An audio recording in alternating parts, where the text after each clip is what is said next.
segunda hora vamos a tener la materia de introducción al Nuevo Testamento y hoy vamos a tener la carta de Pedro, la primera carta de Pedro. Muy bien. Entonces, básicamente el autor es el apóstol Pedro. La fecha es aproximadamente el año 64 después de Cristo. Los destinatarios son los gentiles convertidos. El tema principal de la carta o el tema de la carta es Cristo, esperanza en tiempos de sufrimiento. Cristo es nuestra esperanza en tiempos de sufrimiento. ¿Cuántos creen eso? Amén, amén, amén. Amén, amén. Cristo es nuestra esperanza. Amén. En tiempos de sufrimiento. Qué precioso es nuestro Dios. Muy bien. Autor, el apóstol Pedro, básicamente. Es conocido inicialmente como Simón, hijo de Jonás. Así lo llamó Jesús. Así era pues el nombre inicial de Pedro. Era Simón. Simón era pescador del lago de Genezaret. Eso lo conocemos bien todos nosotros, ¿cierto? En los evangelios, pues podemos ver mucho cómo Jesús lo llamó estando allí en el lago de Genezaret, que es el mismo lago de Galilea, el mismo mar de Tiberias también se le llama. Eh, por ejemplo, hay un texto muy conocido en los evangelios donde sucede la pesca milagrosa y Pedro dice allí la palabra de Dios que él se postra a los pies de Jesús y le dice, apártate de mí, Señor, porque soy un hombre pecador. Eso sucedió precisamente allí en el lago de Genezaret. Pues Pedro, su profesión era pescar, era pescador. Muy bien. Eh, Pedro era residente de Capernaum, la ciudad de Capernaum. Recuerde que también en los evangelios se nombra esta ciudad como la ciudad de Jesús. De hecho, la casa de Pedro era la casa donde se le llama que Jesús estaba en casa, o era como su mayor residencia, la mayor residencia de Jesús, donde Jesús moraba allí en Galilea, en Capernaum, de donde Jesús tenía pues como su acopio. Recuerde que Jesús dijo que las zorras tienen guaridas y las aves de los cielos nido, pero el Hijo del Hombre no tiene dónde recostar su cabeza. Entonces, eh, muy seguramente o sin muy seguramente los evangelios narran que Jesús vivía allí en la casa de Pedro o era donde él se quedaba en Capernaum. Muy bien. Jesús le llamó Cefas, Pedro, que significa piedra, pero no piedra como roca, sino como un fragmento de la roca, como un pedacito de la roca. Recordemos que la piedra, la gran roca, siempre va a ser Jesucristo y nosotros todos somos un pedacito de esa roca. De hecho, el apóstol Pedro, hay un texto bien lindo que dice que nos seamos edificados como piedras vivas. Entonces, él al ser piedra está hablando de esto, que nosotros somos piedras también, fragmentos, nos convertimos en un fragmento de esa gran roca, en una pieza, en una parte de esa gran roca eterna de todas las edades, que es Jesucristo. Entonces, Jesús básicamente le cambia el nombre por Cefas, que es Cefas en griego y significa Pedro. Muy bien, transformación de Pedro. Su vida cambió después de la resurrección. Podemos recordar pues que Pedro fue un poco débil al negar a Jesús. Podemos recordar que también Pedro fue la persona que le recomendó a Jesús no pasar por el sufrimiento. Podemos recordar que él cometió algunos errores, pero luego de la resurrección fue completamente transformado. Fue uno de los discípulos íntimos de Jesús. Y esto es muy lindo porque bien podemos saber que Jesús no tiene favoritos. Hay un libro por ahí que alguien escribió muy lindo al respecto, que Jesús no tiene favoritos, sino que Jesús tiene íntimos. Pastora Diana, ¿qué piensas al respecto de esos íntimos de Jesús? No, pues es algo muy bello, pastor. Me conmovió mucho eso, porque yo creo que eso es, o sea, eso se produce en la medida en que uno esté rendido a sus pies como la mujer que rindió y que se rindió y derramó ese perfume delante de él. O sea, eh, es una relación diferente con él. Amén. Es una relación más cercana. Es una relación donde se revela más, donde hay más revelación. Recordemos que Jesús tenía 12 apóstoles, pero tenía 3 que eran íntimos. ¿Cuáles son esos 3, Pastora Diana? Bueno, era Pedro, Juan. Juan, Simón. el amado Juan, Sí. Y Simón. Jacobo. ¿Jacobo ¿y o quién? Santiago? Jacobo. Jacob. Jacobo o Santiago, el hermano de Juan. Ellos 3 eran íntimos. A ellos 3 siempre los Pastor, invitaba. ¿qué te refiere íntimo? Íntimo se refiere a una relación como más personal, más profunda, más cercana, más del corazón. Esa persona que tú, ese amigo que prácticamente sabe todo de ti, ese amigo que tiene acceso muchas veces a tus secretos como más íntimos del corazón. Y vemos eso en Pedro, por ejemplo, en el... Hermano, pero, pastor, pero Sí. la palabra nos enseña que maldito el hombre quien confía en otro hombre. Entonces, no entiendo aquí cómo de pronto Jesús se confió de esos amigos íntimos.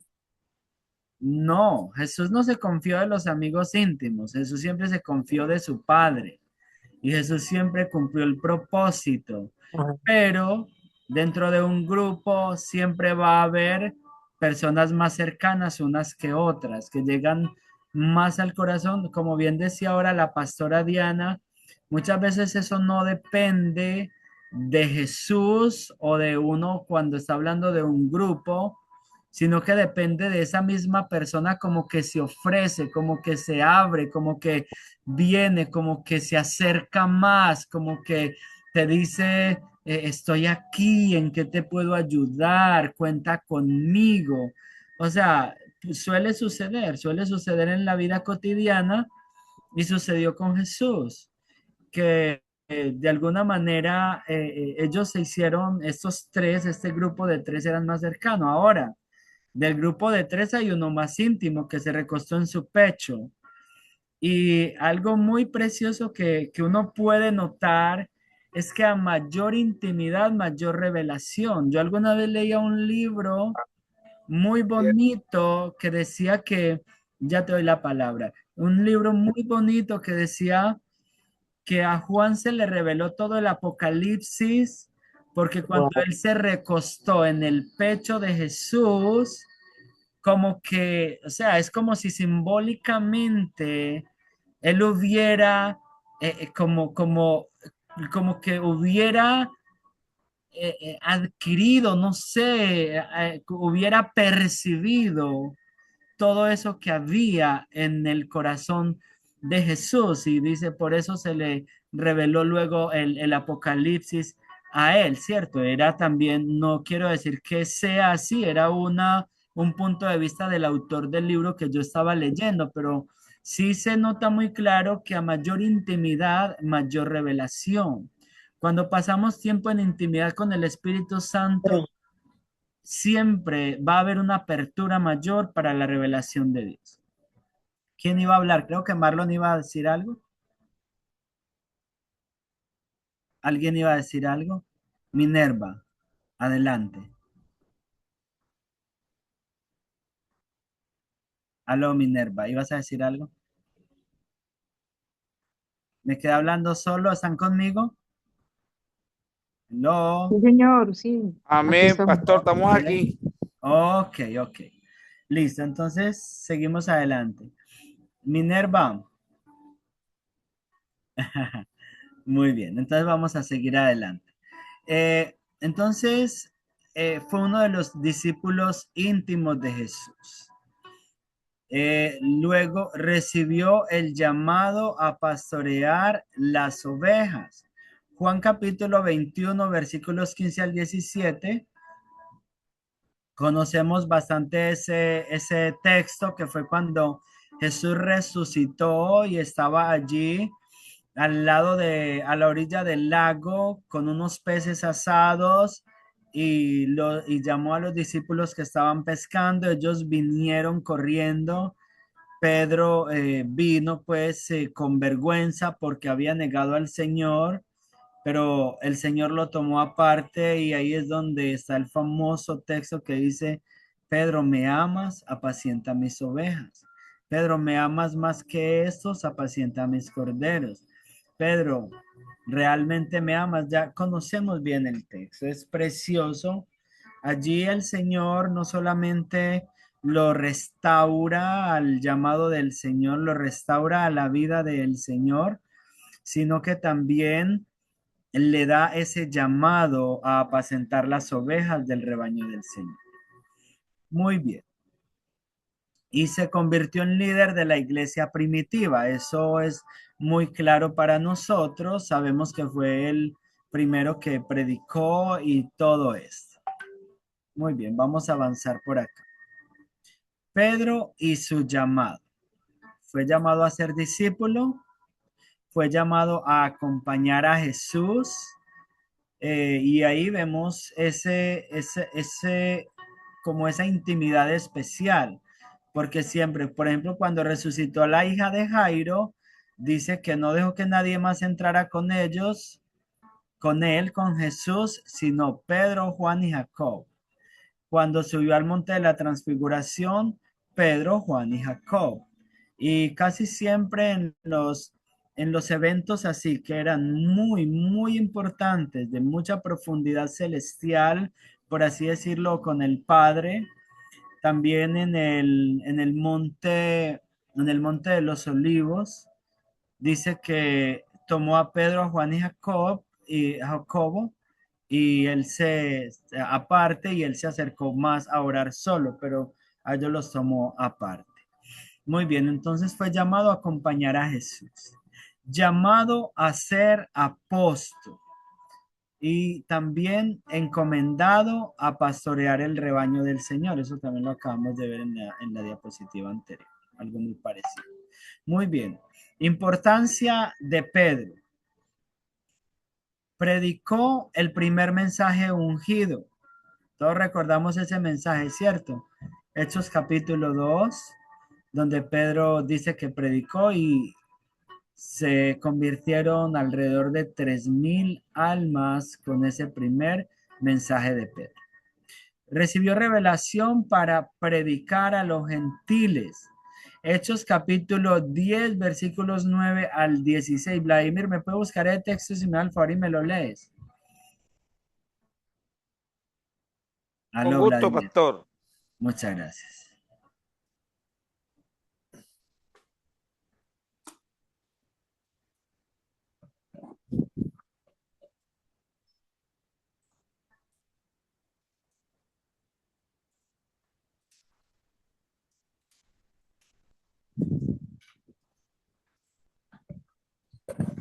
Hechos capítulo 10, Hechos versículo 9 10, al 16. Hechos 10 del 9 al 16 dice así la palabra del Señor.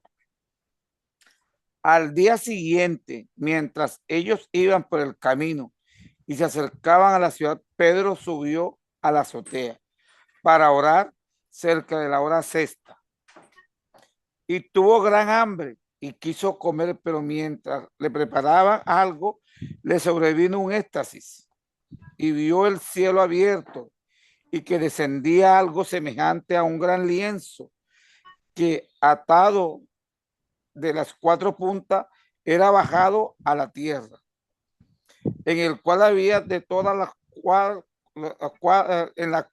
en la cual había de todos los cuadrúpedos, terrestres y reptiles y aves del cielo.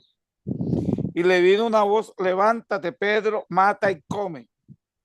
Entonces Pedro dijo: Señor, no, porque ninguna cosa común e inmunda he comido jamás. Volvió la voz a él la segunda vez: lo que Dios limpió, no lo llames tú común. Esto se hizo 3 veces y aquel lienzo volvió a ser recogido en el cielo. Muy bien, Vladimir, muchas gracias. Entonces está hablando allí de esa revelación que obtuvo para que pudiera tener un Sí. acercamiento a los gentiles. Hechos. Recordemos que también hay algo que el Señor le dijo a Pedro, que a él se le entregarían las llaves del reino de los cielos, ¿cierto? A veces hay gente que dice que consideran que Pedro está arriba, pues sentado con unas llaves en el cielo para dejar entrar a la gente, para abrir y cerrar. Pero cuando eso se refiere la palabra de Dios a darle las llaves del reino de los cielos, es abrir el evangelio, la predicación del evangelio, el reino de los cielos, tanto a los judíos como a los gentiles. Entonces vemos que Pedro predicó el primer sermón cuando descendió el Espíritu Santo. Y luego cuando se le fue a abrir, a descender el Espíritu Santo a los gentiles, el que abrió la llave fue Pedro, o sea, el Espíritu Santo por medio de Pedro. Si vamos al capítulo 10 el libro de los Hechos de los Apóstoles, es un capítulo precioso donde se le aparece un ángel a un hombre llamado Cornelio que oraba mucho y hacía muchas limosnas a los necesitados. Y se le aparece un ángel y le dice: sus oraciones y sus limosnas han hallado gracia delante de Dios, han hecho memoria delante de Dios. Y entonces le dice el ángel a Cornelio que mande a buscar a Pedro a Cesarea, a la casa de un Simón Curtidor, donde está Pedro.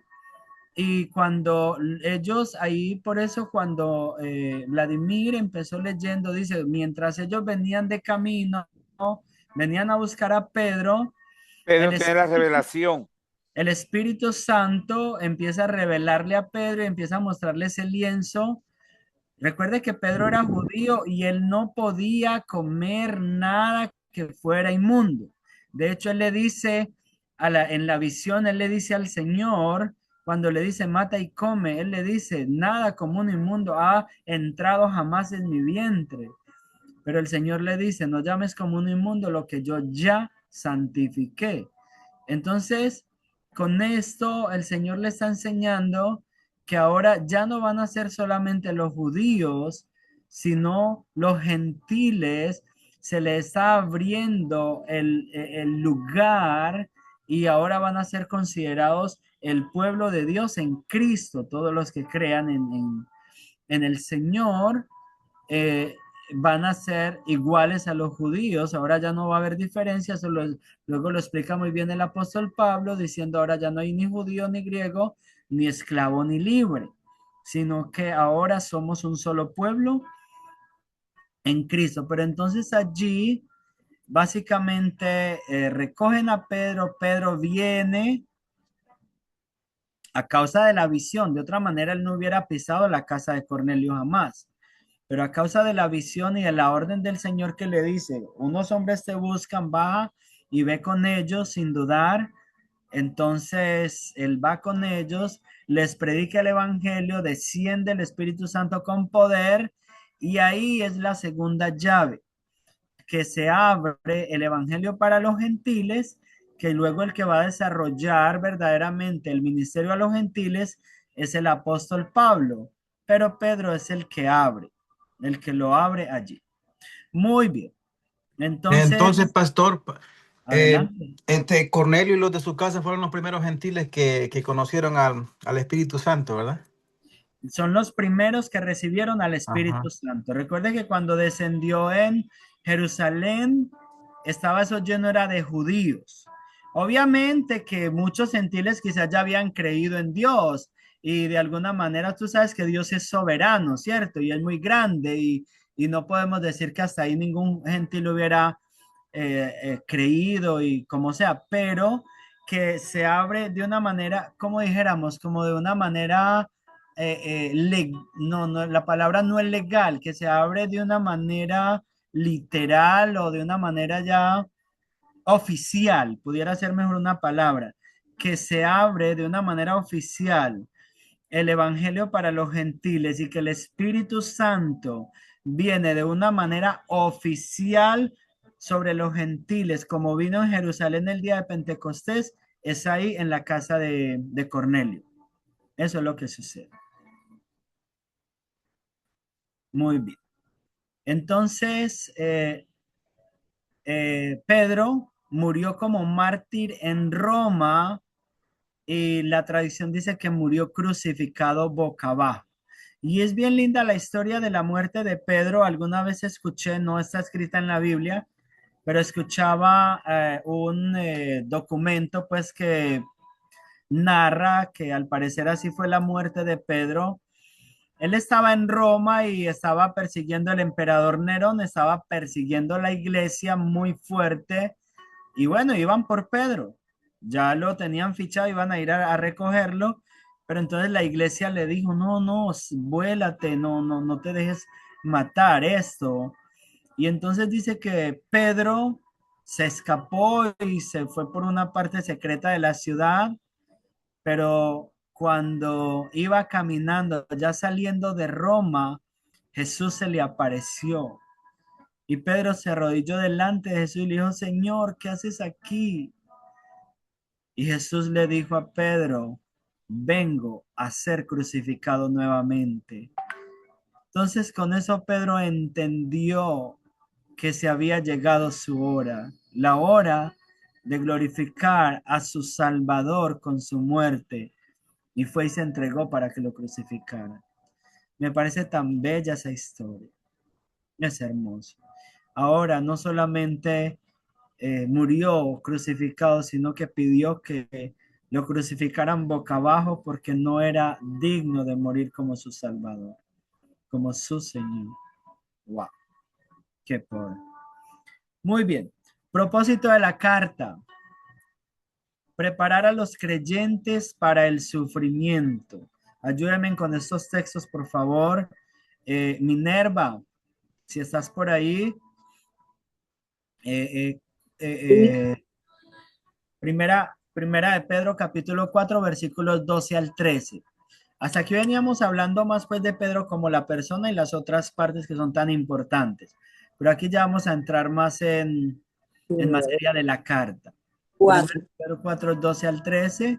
Luego, si Vladimir me busca, por favor, 5:10. Primera de Pedro 5:10. Luego, si Marlos me busca, por favor, primera de Pedro 5:7.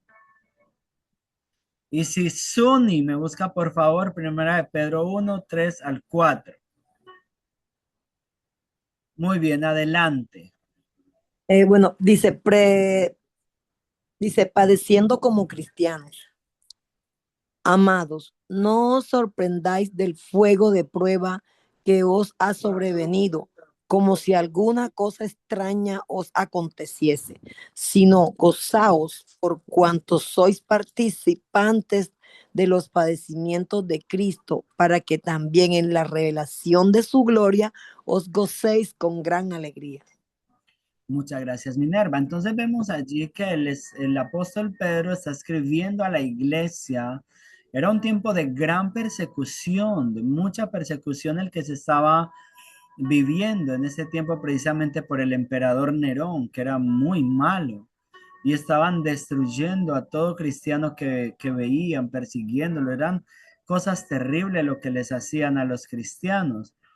Entonces, el apóstol Pedro está allí preparando a los creyentes para el sufrimiento. Les está diciendo, no se alarmen, o sea, no se asusten por la prueba, sino que tengan la certeza que, o sea, es necesario el sufrimiento, es necesaria la prueba, pero que confíen en Dios, porque confiando en Dios van a tener básicamente la salvación de sus almas, van a tener la bendición completa. Muy bien. Fortalecer su fe. Capítulo 5 versículo 10. Mas el Dios de toda gracia, que nos llamó a su gloria eterna en Jesucristo, después que hayáis padecido un poco de tiempo, Él mismo os perfeccione, afirme, fortalezca y establezca. Wow, ese texto es muy poderoso porque nos habla allí de que, o sea, el Señor los va a fortalecer, Él mismo los va a fortalecer, los va a establecer, Él mismo les va a dar las fuerzas y Él mismo los va a sostener firmes para que no cedan. Y esto es bien impresionante y bien tremendo porque es un hombre que había negado a Jesús.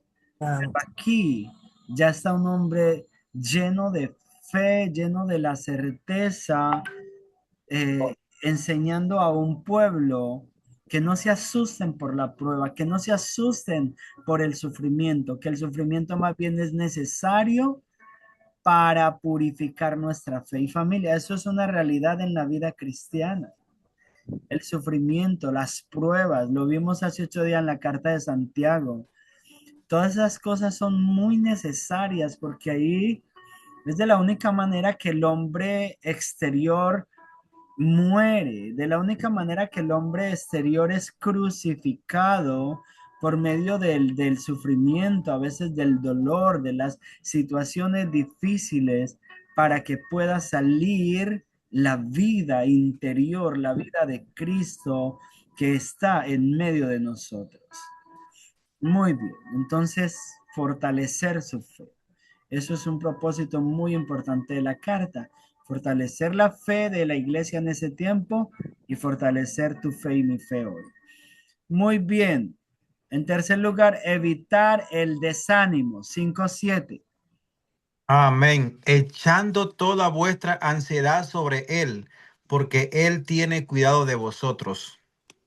Ese texto me parece precioso. Gracias, Marlon. Marlon, háblenos un poquito de ese texto. ¿Qué es echar Ah, la ansiedad sobre Jesús? ok. Dice, echad toda vuestra ansiedad sobre Él, porque Él tiene cuidado de nosotros. Que las preocupaciones, dice en otro texto, dice que en el mundo vamos a tener aflicciones, pero confiad en mí porque yo ya las vencí.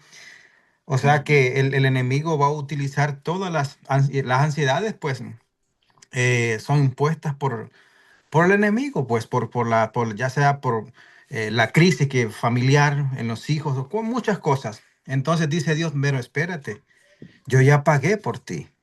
Yo ya morí en la cruz del Calvario. Yo ya todo ese dolor que tú estás sufriendo, ven a mí. Te sientes cargado, ven a mí.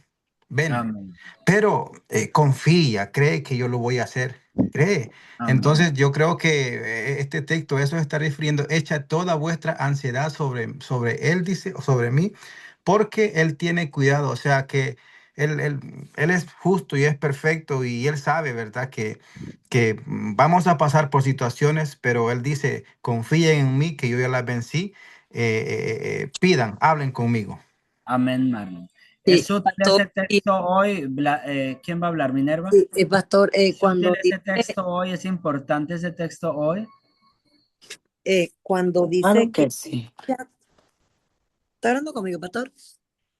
Minerva. Ajá. Bueno, mire, cuando dice que Cristo murió, ¿verdad? Por todos nosotros. Él se hizo maldito en una cruz para Ajá. que todo, para que todo pecado, todo dolor, toda dolencia, toda enfermedad, toda aflicción fuera clavada a la cruz de Cristo, ¿verdad?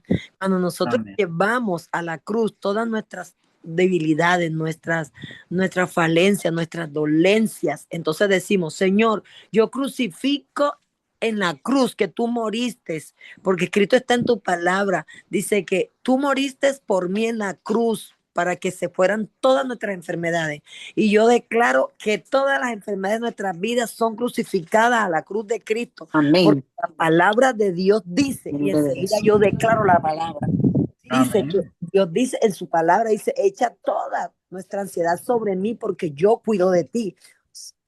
Entonces, uno declara de que la cruz, uno clava a la cruz de Cristo todo y luego declaramos la palabra. Si es alguien que Amén. nos está persiguiendo, decimos nosotros, bueno, Señor, yo te coloco en la cruz y clavo a todos mis enemigos en la cruz, Señor, porque tu palabra escrito está Amén. que Amén. caerán 1000 y 10.000 a mi diestra, pero a mí nadie me tocará. Entonces ahí está la palabra. Amén. Amén. Minerva, muchas gracias. Yo amo ese Gloria a versículo Dios. porque vivimos en un tiempo de mucha ansiedad, familia, donde la gente padece demasiado la ansiedad, están preocupados, temerosos, llenos de muchas cosas, no viven tranquilos.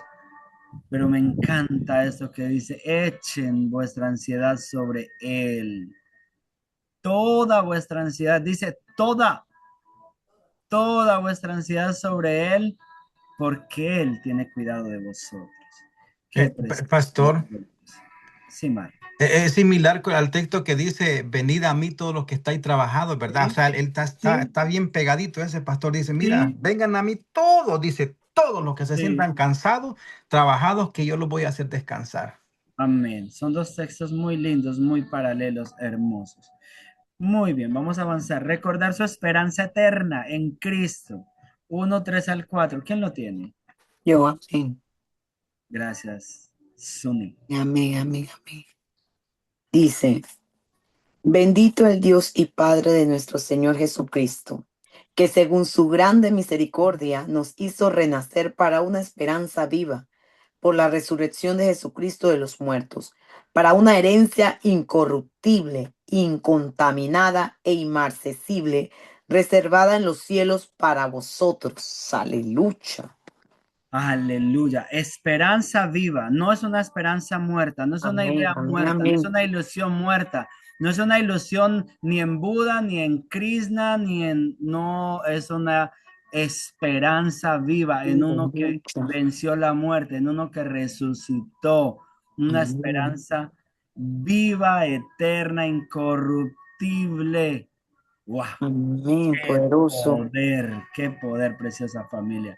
Tenemos la certeza en Él. Entonces Pedro nos recuerda esa esperanza eterna que tenemos, Viva. que vale la pena padecer aunque sea un poco de tiempo por amor al Señor. Muy bien. Tema principal de la carta.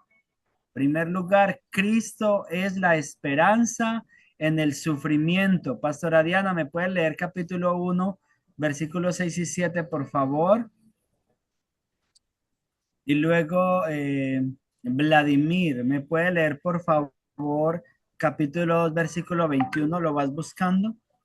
Cristo, Señor. la esperanza en el sufrimiento, Pastora Diana. Sí, Cristo es la dice así la palabra de Dios. En lo cual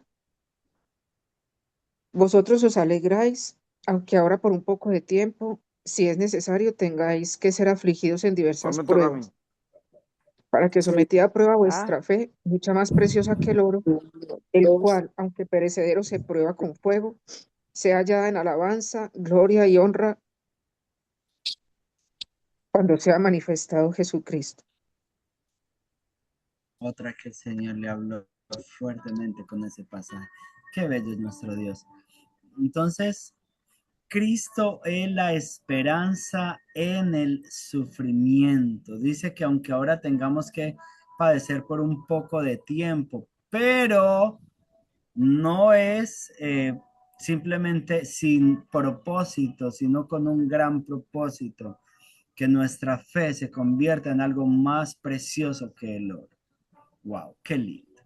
El sufrimiento produce crecimiento espiritual. Es un tema también muy importante allí en la carta. Cristo es el ejemplo perfecto. 2:21, Vladimir. Porque, pues, para esto fuiste llamados, porque también Cristo padeció por nosotros, dejándonos ejemplo para que sigáis sus pisadas. Muy bien, muchas gracias. Muchas gracias, Vladimir. Cristo es el ejemplo perfecto. Y de eso no nos queda duda. Él es nuestro ejemplo perfecto. Muy bien. El creyente comparte la mente de Cristo. También dice allí que debemos tener, o sea, pensar como Cristo pensó, y debemos compartir la mente de Cristo, los pensamientos de Cristo. Muy bien. Vamos a entrar aquí a la primera parte de la epístola, donde vamos a ver algunas partes importantes. Salvación del creyente. Esperanza futura, capítulo 1, versículo 13. Suni, ¿me lo puede buscar, por favor?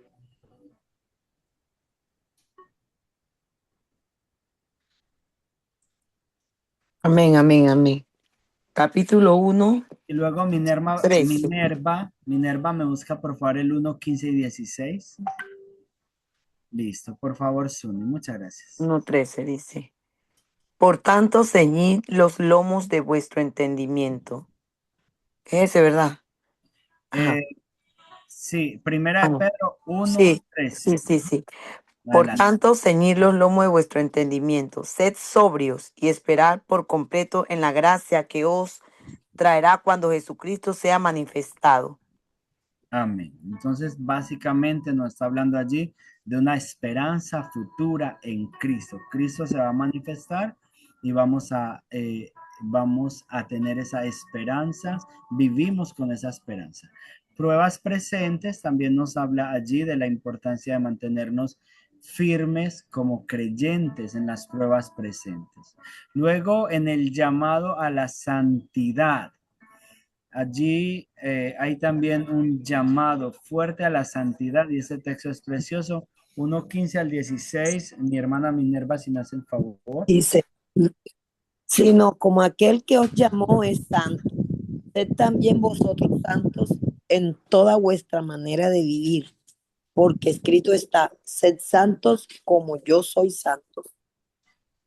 Muy bien, ese texto es un versículo tomado de Levíticos, que también Jesús lo repitió en Mateo 5, y es un texto supremamente importante donde el Señor está repitiendo que nosotros debemos imitar la santidad de Dios. Hay un llamado a la santidad y aquel que quiera acercarse a Dios tiene por obligación que buscar la santidad.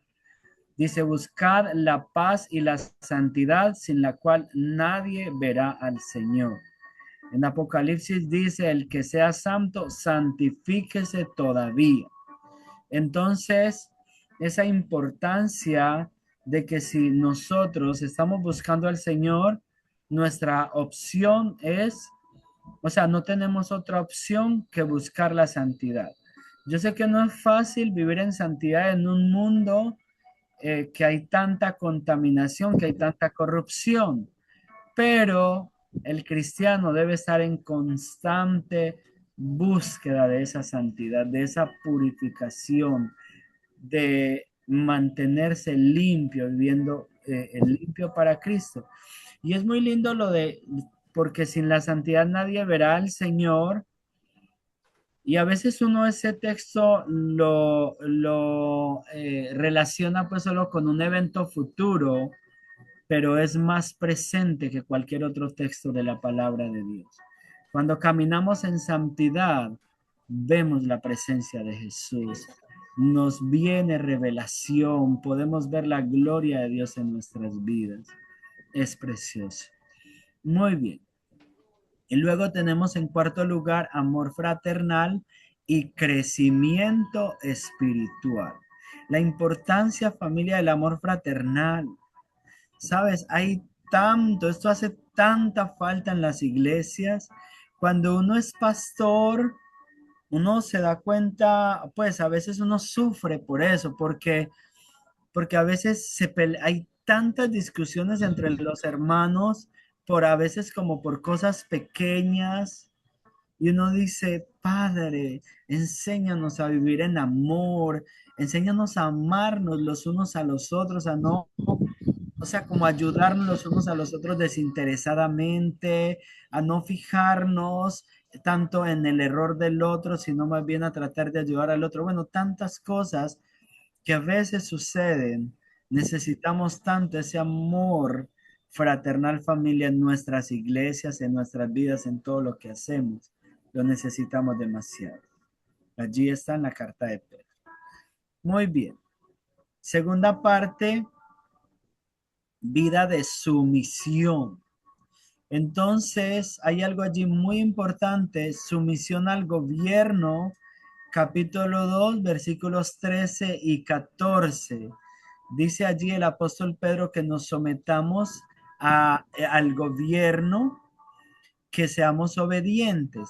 ¿Me pueden buscar el texto, por favor? De pronto Suni me lo busca, por favor.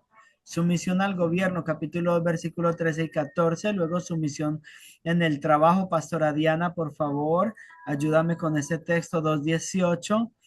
Luego sumisión en el matrimonio. Vladimir, si me puedes ayudar, 3:1, capítulo 3, versículo 1.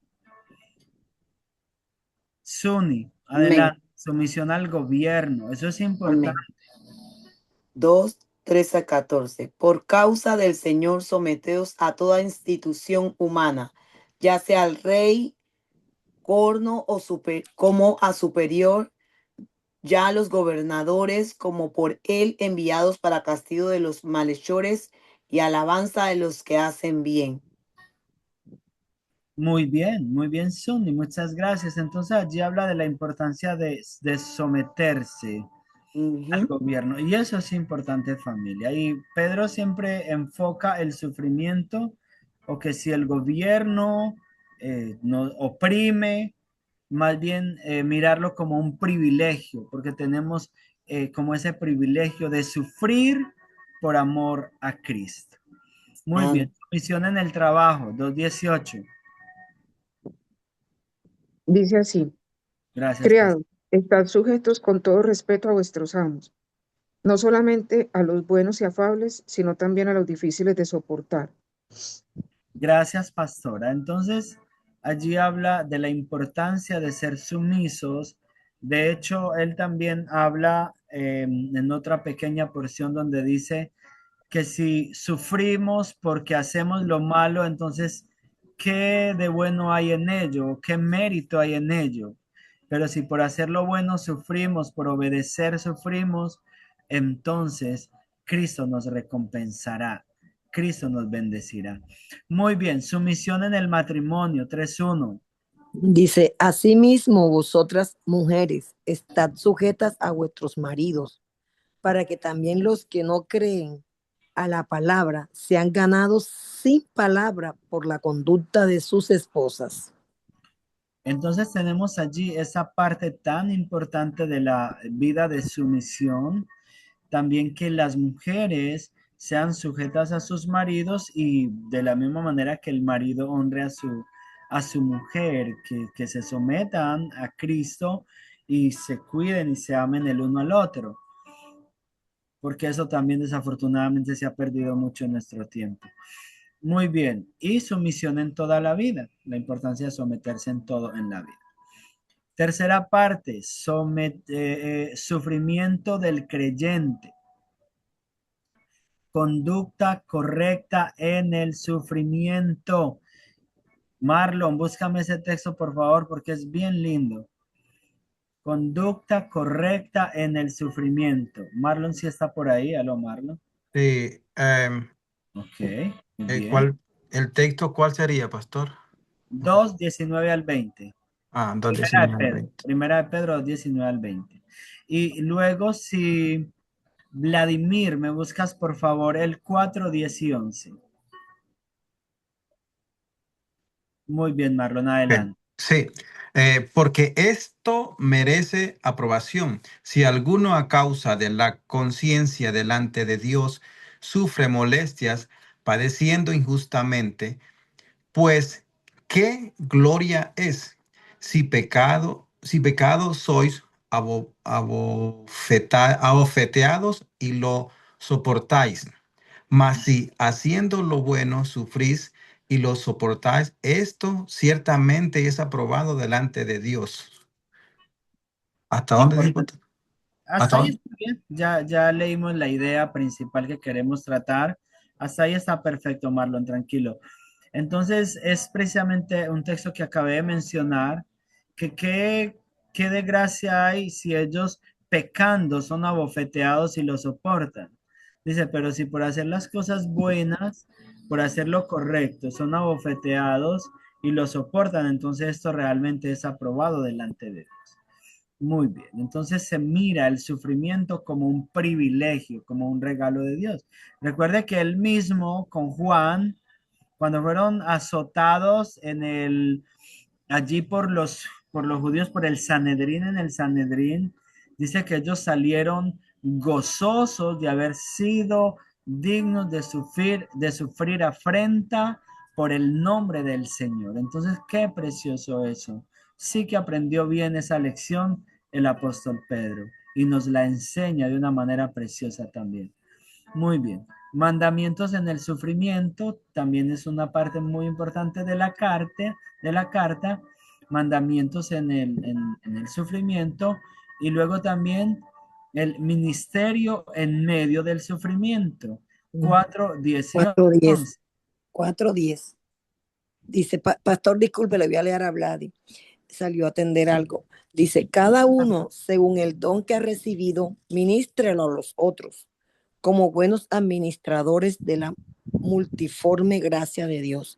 Si alguno habla, hable conforme a las palabras de Dios. Si alguno ministra, ministre conforme al poder que Dios da, para que en todo sea Dios glorificado por Jesucristo, a quien pertenecen la gloria y el imperio por los siglos de los siglos. Amén, Minerva. Muchas gracias. Entonces vemos allí la importancia de permanecer firmes en el ministerio, ministrando a los santos el don que Dios nos ha entregado, el don que Dios nos ha regalado, sin dejar de hacerlo, aunque haya sufrimiento, aunque haya dolor. Muy bien. Temas espirituales principales, ya para ir cerrando esta clase. Los temas principales de esta carta son, espirituales principales son, la santidad, como ya bien lo leímos, la obediencia, como también lo hemos mirado, la esperanza en medio del sufrimiento, en medio del dolor, la humildad, la confianza en Dios y la perseverancia. Perseverar siempre, importantísimo. Mensaje central. Cristo es nuestra esperanza. El sufrimiento no es el final, familia. Eso lo tenemos que tener muy claro. Siempre Dios tiene algo nuevo para usted y para mí.